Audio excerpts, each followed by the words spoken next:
heat the biomass, basically solid biomass, to really high temperatures without combustion, and then they add either oxygen or steam to create a gas called syngas, and that produces heat, electricity and transportation fuels as well.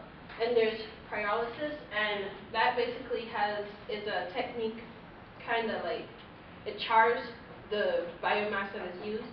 It's similar in what they use to create coal, and that also produces heat and electricity. And then there's anaerobic fermentation, and that's the only one that uses the wet biomass, and that produces heat and electricity as well.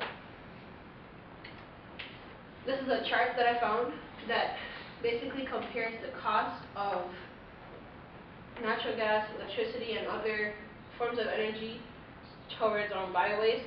It may look a little bit biased, and it probably is, but the thing with bio-waste is that there's no transportation cost involved because it would be on-site, as well as the fact that bio-waste energy uses all materials that has been previously used or waste from the area in which you're going to create the energy. The one difference, or I guess you could call it a con if you want to look at it that way, is that the startup would be relatively expensive, considering that you have to create a facility in order to use this sort of energy. For example, the University of Wisconsin just got a grant in order to build their own composter to create this bio-waste energy, and it's going to cost them $2.3 million to build it. Bio-waste is currently used for 1/7 of the world's fuel. Basically 2.2 million people around the world is using bio-waste energy. In terms of like stuff like heating, basic heating for like water and stuff like that, a lot of third world countries use it.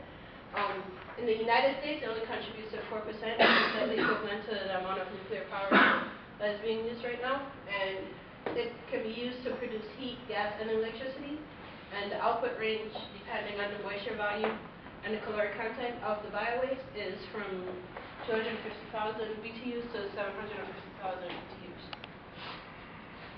Alright, so we have to accomplish a goal by the end of this project, which is to reduce the amount of CO2 and greenhouse gas emissions.